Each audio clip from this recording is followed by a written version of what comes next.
Okay.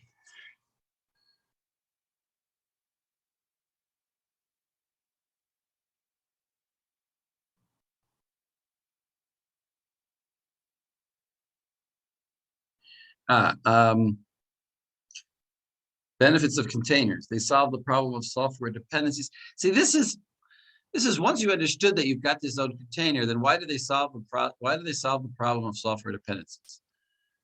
Uh, what we mean is that you give, but the point is that you give everybody the same container to work. You give everybody a copy of the same container. They're all going to have their own containers, but everybody's working in the same environment you create for them. Once you've created a container, once you've created a container, now it's its own operating system essentially. Now it's empty though. You can put onto it, you can install on that operating system. Remember, you have your own. Oh, that was another example that she did. File system, mount. We talked about mount. It's making its own file system. So everything that this container will be in its own file system. So now I can give it the files that it needs to run its software environment. And I'll create one image and I'll give all my programmers the same thing. And that way I will, and therefore, as long as software dependencies, it means that I tried to run a program and it worked, but only because I was dependent on a certain thing being installed on my computer. There was a dependency. And now you try to run it, doesn't work because you don't have that thing that my software depends upon. But if everybody's working in the same environment, then we know we all have the same dependencies and we're okay. They provide a mechanism for software portability across different clouds, right? Because as long as I have this Docker and I have a Windows system, I can move it around. Docker containers can run on any system or cloud provider where Docker daemon is available, right? If you use Docker. Now, Docker is just a particular implementation of containers. And there's a particular standard for how containers should work, or a particular piece of software to allow you to do that. It's basically what she wrote was a Docker. She wrote her own version. Like, they provide an efficient mechanism for implementing software services and so support the development of software service-oriented architecture. Okay, whatever. They simplify the adoption of DevOps. DevOps, what is DevOps? It's where the same team are responsible for both developing and operational and supporting operational software. Operational software means the system. In other words, I don't have to know how the whole machine works. I just have to set up my Docker for my workers. So the workers in my team, well, each team will have its own person who's in charge of creating the Docker for their group. And therefore, there's a connection between the development and the operation. That's DevOps. All right, now it's a different topic. So we were going further into this idea of service-oriented architecture. That was SOA. And now we're saying everything as a service. The idea of a service is that is rented rather than owned is a fundamental to cloud computing. Okay, right, you're renting it and you don't own it. Infrastructure as a service. So the cloud provider can offer different kinds of infrastructure as a service, such as compute service or a network service or a storage service that you can use to implement virtual servers. In other words, not only do I get a server from him, but I can get storage. I can say, I want, 100 gigabytes, I want 1,000 gigabytes. And I don't really care if it's on 10 disks or on 20 disks. I'm just saying I want a certain amount of storage. So it's a service. It's not an actual piece of hardware. You're just providing me with the service that I want, which is this and this amount of gigabytes, for example. Platform as a service. This is an intermediate level where you use libraries and framework provided by the cloud provider to implement your software. These provide access to a range of functions, including SQL and NoSQL. In other words, I want to be programming in a platform that has a MySQL server. So the platform itself, or for the sake of argument, Visual Studios. So I want Visual Studios to be on all, to be provided. I don't actually have the platform installed. I don't own the platform. I'm renting the platform. And then software as a service. Whatever software products that I want, I can access them through a web browser and don't actually install software on my machine, or at least not all the software.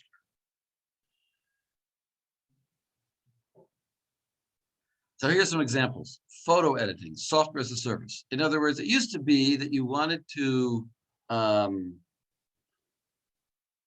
edit photos, so you bought software for editing photos.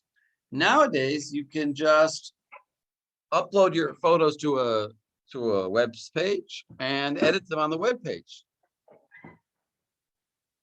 So, sorry.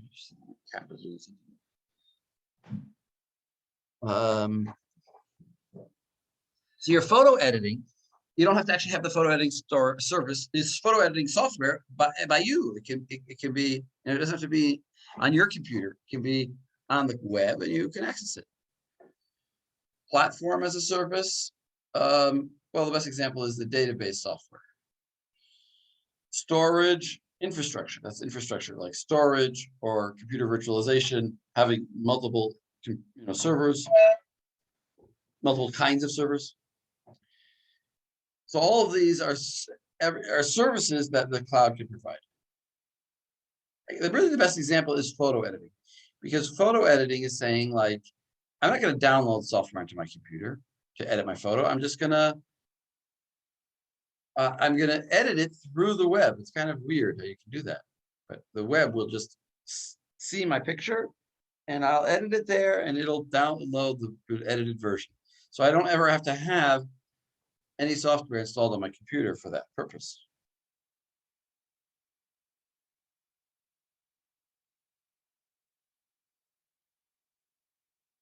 I want to skip that slide.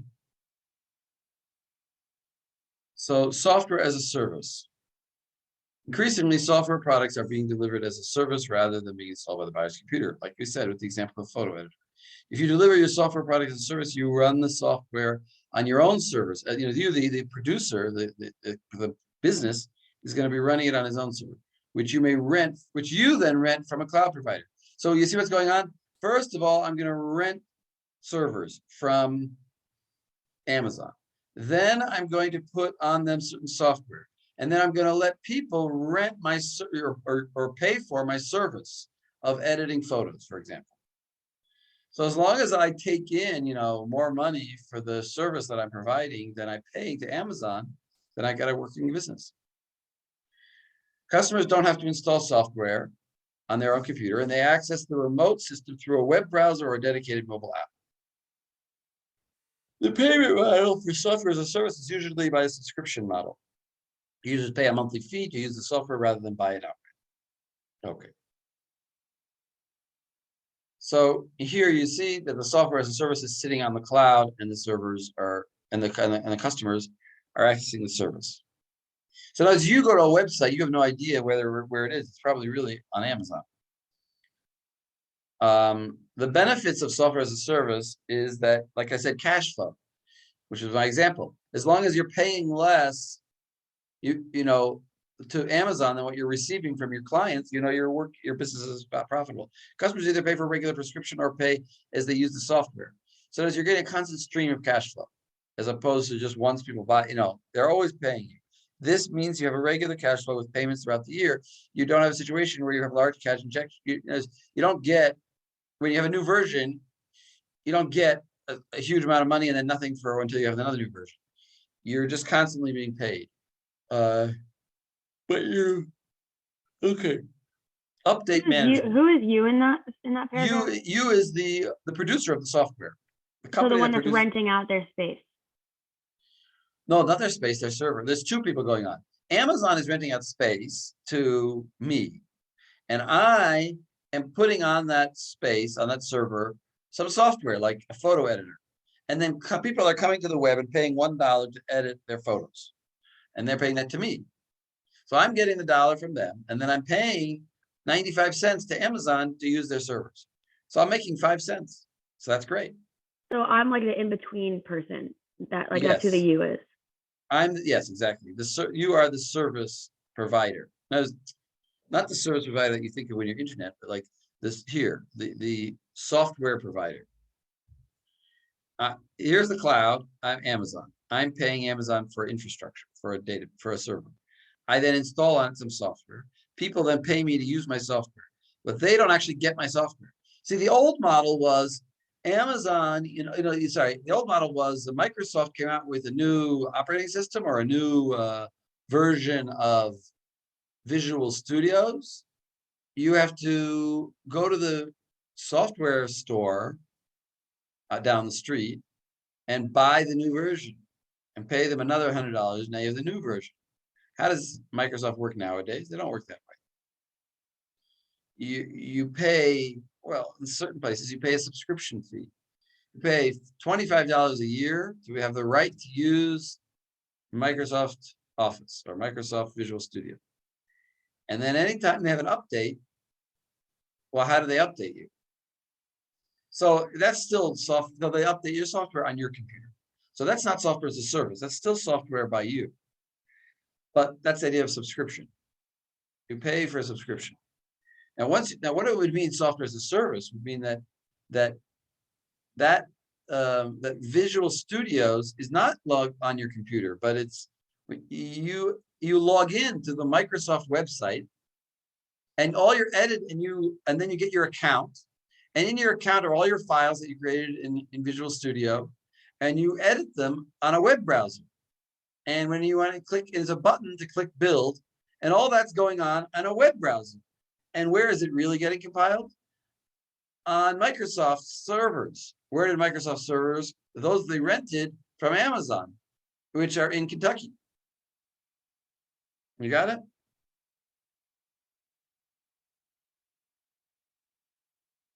Hello?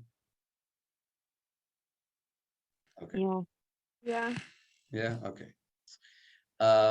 So that's the point. You get this cash flow. You get a constant money. Also, but this is another point, update management. You are in control of updates. You, in the sense, the producer of the software. You are in control of updates to your product, and all customers receive the update at the same time. So if Microsoft has their Visual Studio on their own servers, you're logging into their servers, then all they have to do is update their own servers that they are in control of. And now you're all of a sudden using the new version of Visual Studio without you even doing anything. Or even if it's downloaded on your computer, they can also update it. You have to press update. But here you don't have to press update. In other words, it's on their server. It's a service that they're providing you. You don't care if they decide to update all of their servers and have a different version of Visual Studio, so you're going to get that new version without you doing anything at all. And you avoid the issue of several versions being simultaneously used and maintained. As you don't have to say, oh, what about the people that didn't press update? I'll make sure their version works, or I don't know, people didn't pay for their update. Maybe they have to pay for it. So the point is, everything is under my control as the producer of the software. This reduces your costs and makes it easier to maintain consistent software code base. You can deploy new versions of your software as soon as the changes have been made. This means you can fix bugs quickly so that your software reliability can continuously improve. There's something called continuous deployment. Oh, that's what it says here, continuous deployment. In other words, you're constantly deploying. Whenever you have a small fix, you can update all your servers. And now everybody's using your servers, it's got their fix. You didn't have to distribute it all over the world to all the people that are using. You just put it in, you just change your server. So that's called software as a service.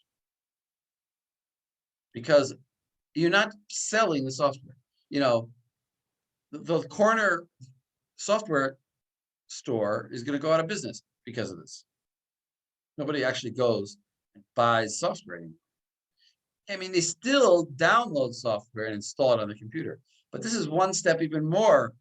You don't even download it. You just log in and use it. Like when the bank, when you go to your bank, they update their servers. That's their business. Okay. More benefits, payment flexibility. You can have several different payment options, which is for a wide range. In other words, small companies or individuals need not be discouraged by having large upfront payment. In other words, I can have, for example, I can have students for free. I can have a free version and a paid version. free version of the software doesn't have all the features. Paid version has all the features. So people can start, you don't have to feel like they have to buy it right away. They can start using it, see if it basically does what they want. And then if they want the new features, they can pay. Try before, or example, try before you buy. You can have free versions. Data collection. This is the big thorny issue today. Data collection. You can easily collect data on how the product is used and so identify areas for improvement. If you notice there's a certain button on your software that nobody is pressing, so you can maybe remove that button or maybe make it clear what it is, how useful it is. Maybe it's not necessary. So that you can't do if everybody's running their software locally on their own computers. But if they're running their software on your server, then you have all the data of what they're doing. You may also be able to collect customer data that allows you to market other products to these customers. Yeah, somehow you may be able to figure out what they're interested in. So advantage and disadvantage of software as a service for customers, from the customer's perspective.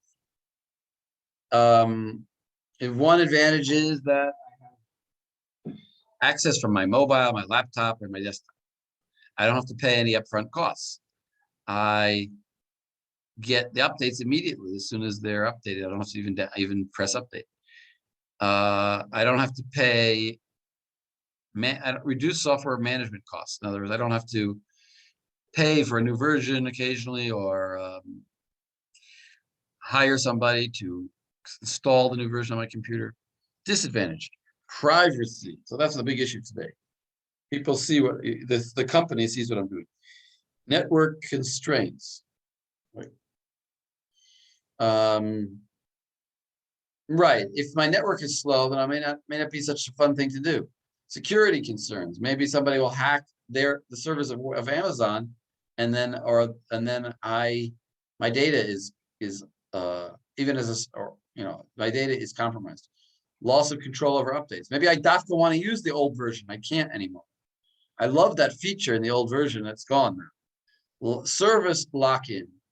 Now I'm stuck paying a service fee all the time. I can't just buy it once and use it for 10 years. Some people buy it once and use it for 10 years. Some people buy the new one every time it comes out. So the people that buy it once and use it for 10 years, they're in trouble. They got to pay now every month. Data exchange. That's for like if when they're buying it, they're saying I'm going to buy it and I have to buy a license for like 5 years or 10 years or whatever. Is that what you mean by like service lock-in? No, I mean, yeah, but the opposite. If you stop making your monthly payments, then all of a sudden you lose access to your software. As you're locked into paying a service fee every month, as opposed to if you bought the software and you owned it, you own it. You could fly away to the moon and use that software for the rest of your life. Oh, I see. So the disadvantage is meaning like you have to pay for it as long as you want it, basically. Exactly.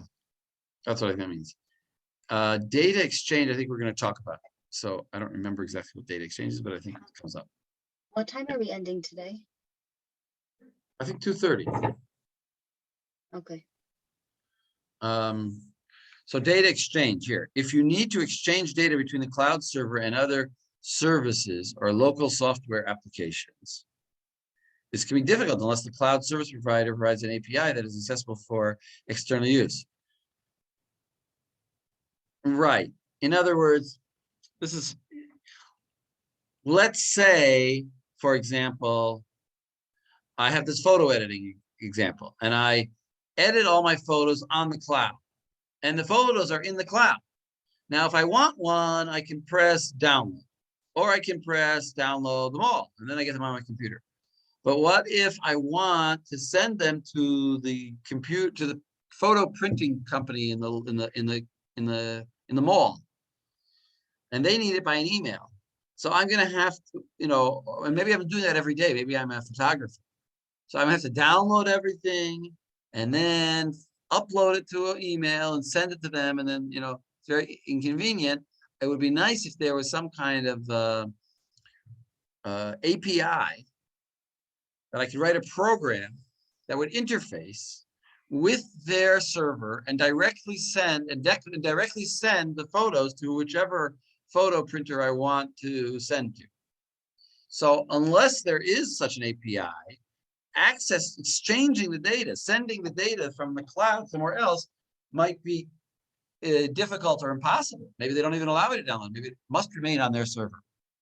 Photo example, maybe not a good example, but certain things, yeah, well, there are. For example, when you want to make like a photo book, there are these companies that you upload their pictures and you arrange them, and then they print it and send it to you. You did all this editing and you figured out exactly how you want the pictures to be arranged, and then you get the book and you don't like it. You want another company to print it. Well, you got to do it all over again. You don't. In other words, you don't have a way of extracting the data, your data from them in the, so that they don't necessarily want you to do that. So you may have a problem with data exchange. So that's what we meant by data exchange. That was over here. The other things here are new things, regulations. So some countries, such as the EU countries, have strict laws on the storage of personal information. These may be incompatible with laws and regulations in the country where the service provider is based. If a software as a service provider cannot guarantee that their storage locations conform to the laws of the country, business may be reluctant to use their product. In other words, if some server is in Russia and some kind of law that says I can't have my data on a server that server has pornography. So so that might be a law in some country. So, but the country where the server is, they don't have that law. So I can't, now all of a sudden I can't use their server because of certain laws. Data transfer. If software use involves a lot of data transfer, software response time may be limited. In other words, if I'm sending pictures, it may be very slow because there's a lot of data. This is maybe a problem for people who don't have a high-speed internet connection. In other words, I'm stuck with the limitations of my network once I'm doing things by the network. And data securities. Maybe I don't want to have my data on another service provider. If I'm storing my soldiers' locations in the war on a data company that's providing me a service, well, then that means the locations are on the data company's servers, and that's a security risk for me as an army company. Maybe I could provide better security than the company. Okay, so that's software as a service, and these are certain issues or problems that need to be handled. They don't necessarily have to be a problem. The API could exist. Maybe they're very good security. Maybe the network is very reliable. Maybe the regulations are all in order. But these are issues that need to be dealt with. Design issues for software delivered as a service. So we have to always decide how much local and how much remote processing do I want? What's the ratio between them? Local means on the client's side, and remote means on the server side. So for my photo editing thing, how much of the editing process will be using the computer CPU of the client, and how much will be actually being done on the server? The more it's done on a local computer, then the more software I need to install on his computer, and that goes counter to the idea of software as a service. I don't want so much software on him. I want the minimum. Authentication. Where is the authentication going to occur? On his server, on my server, on both? I would say on both. Information leakage. We need to make sure that the security. I'm going to skip the other one.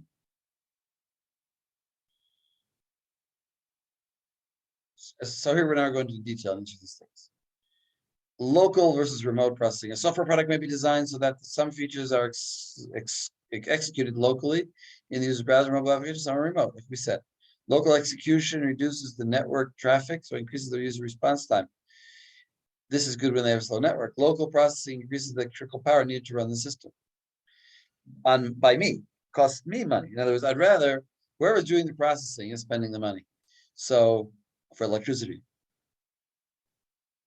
So I'd rather, well, as a consumer, I'd rather it be done on the server. Authentication, if you set up your own authentication, you usually have to remember another set of application passwords. So do I have a login locally that they have to log in, or many systems allow authentication using the user's Google, Facebook, or LinkedIn credentials? Maybe they can just ask if, rely on Google to tell me whether this is the right user and let him in. For business products, you may need to set up a federated authentication system, which delegates authentication to the business where the user works. So in other words, when I'm making my software as a service thing, I may decide to have authentication with Google to allow that, or make my own authentication, or I may go to not just Google or Facebook, but go to the actual company where the person works and get some kind of credential there. And then that may be something I need to build into my software, that I have the ability to take the credentials of a person based on some proprietary system. Information leakage. If it's all the data is on the same server, even for different companies, different organizations, it could happen that one organization gets access to the other organization's data. There are a number of different ways that this can happen. So you need to be careful. Multi-tenant and multi-instance systems. In a multi-tenant system, all customers are served by a single instance of the system and a multi-tenant database. So if we just have one instance of the operating system, then that's called multi-tenant.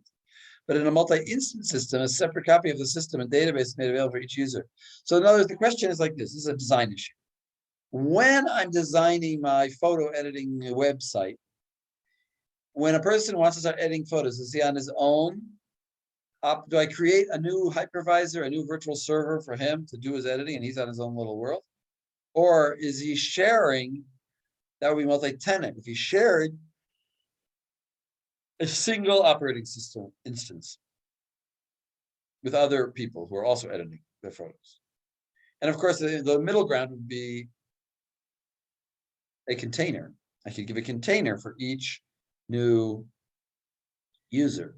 That would be in the middle. It wouldn't actually, you would actually be technically on the same operating system, on the same machine, but his feeling would be that he's alone. In a multi-instance system, a separate copy of the system and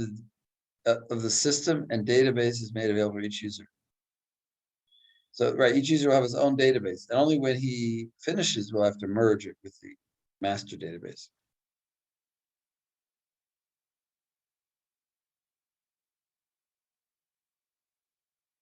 All right, I'm skipping the first sentence. There is a single database schema defined by the software as a service provider that is shared by all the system's users. In other words, if it's multi-tenant, then the database is also multi-tenant. So therefore, I can't create new fields in my database. If all of a sudden I want to add middle name, not just first name and last name, then I can't, because I'm affecting the database of all the different users, because it's multi-tenant. Items in the database are tagged with a tenant identifier, which tenant it is, representing a company that has stored data in the system. In other words, there'll be a database tag on every renter.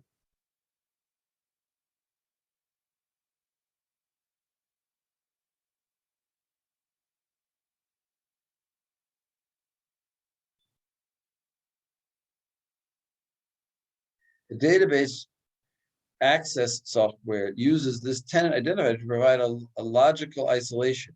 In other words, every piece of data, every row in my table is going to have to say, to whom does this belong? Does it belong to this user or that user? Which means that the users will have the feeling that they have their own database, because they'll only see the data in the table that's with their tag in it. This is just an example of that. Where you see here's the tenant number, tenant 516, tenant 516, 516. There's different tenants have these different events for these different items. Okay, you know what? Let's stop here. We're at slide 30. Okay. Yeah. Shukayach to all of you.